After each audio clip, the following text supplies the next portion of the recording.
no, it's a good question. I think a lot of CMOs rush into businesses and they think, right, I've got to make my mark, so I'm going to come up with a new positioning and a new brand strategy. And sometimes it's not needed, right? You need to double down on the brand assets that you have, and that's something that's authentic to you. It's something that's motivating to your customers, and something different to what's going on in the rest of the market. So you have to be really careful about that brand strategy and take your time to make sure that you get it right by speaking to your customers and not making assumptions. So I think that's one thing. Become confident in your own ability, get some quick wins. I think the quicker you can get the revenue through the door and show that marketing's working. And that's why I really like working in a SaaS business right now, because you can set a campaign live and the sales cycle's fairly short, right? So within a month, you'll be able to track the success of that and see it going all the way through from top of the funnel when they've downloaded a white paper all the way to actually purchasing the software. And I really, really like that about this company.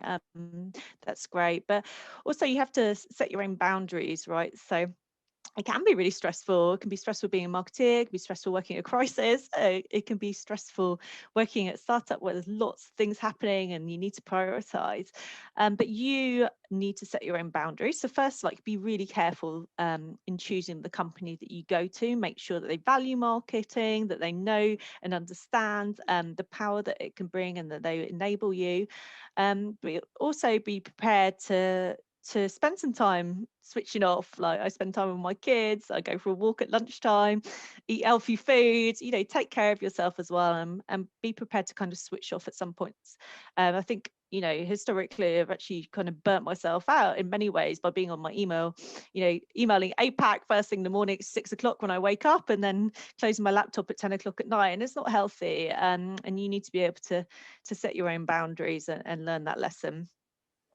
Yeah, it's being able to walk away is it's super important, and I loved when you talked about being in a company that values marketing, and I feel like when you are CMO or marketing director, it's really about the relationship you're going to have with the management team in general, and is there trust, is there patience on their side, is there, do they support you, or are they just like waiting for you to make a mistake or whatever?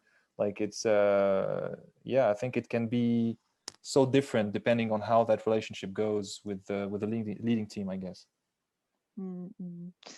You need to talk their language, right? So you need to think like a CFO. And I think I'm a real brand marketeer, and I like to explain to C-level how branding works and the impact that it can have and the long-term profitability driver that it brings. But you also need to be able to talk the language of conversions, lifetime value, and you need to have that tool set and kind of get yourself trained up in that as well, to get the buy-in.